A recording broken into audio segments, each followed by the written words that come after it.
l'issue du second tour de l'élection présidentielle qui s'est déroulée ce dimanche 24 avril, Emmanuel Macron a été réélu président de la République.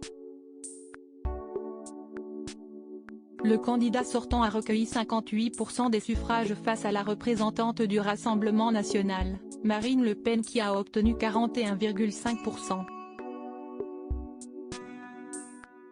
Une victoire qu'il a souhaité célébrer au Champ de Mars, au pied de la Tour Eiffel. Toutefois, comme l'a révélé Le Figaro ce mardi 26 avril, tout ne s'est pas passé comme prévu. En effet, le chef de l'État aurait souhaité que la Dame de Fer s'allume à 21h30 lors de son discours. Un appel de la mairie de Paris vers 18h30 leur fait savoir que ça ne va pas être possible. Ni à 21h d'ailleurs, a d'abord indiqué le média. La raison ?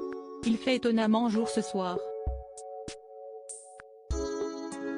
Exceptionnellement, il se peut qu'on attende 22h pour l'illuminer, est-il expliqué ensuite.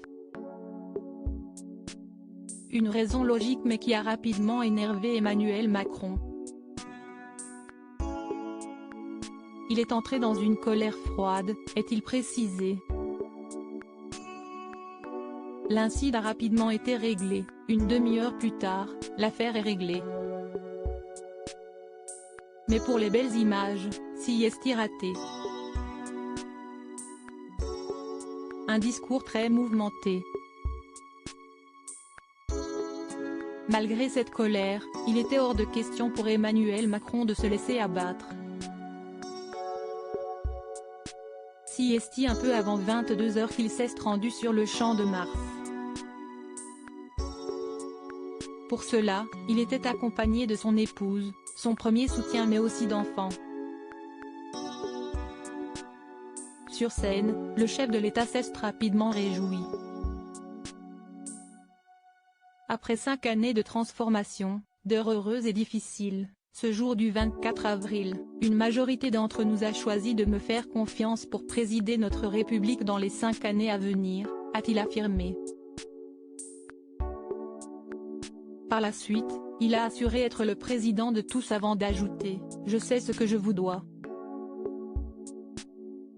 Toutefois, l'époux de Brigitte Macron a indiqué avoir conscience que cette réélection est importante puisque nombreux sont les Français qui n'ont pas voté pour lui par choix. Ce vote m'oblige car je sais que nombre de mes compatriotes ont voté non pour soutenir les idées que je porte mais pour faire barrage à celles de l'extrême droite, a-t-il déclaré. Par la suite, le président de la République a promis une méthode refondée pour gouverner la France. Cette ère nouvelle ne sera pas la continuité du quinquennat qui s'achève, a-t-il conclu. Emmanuel Macron, où avait-il fêté sa victoire en 2017 ? Pour cette nouvelle victoire, Emmanuel Macron a opté pour le Champ de Mars.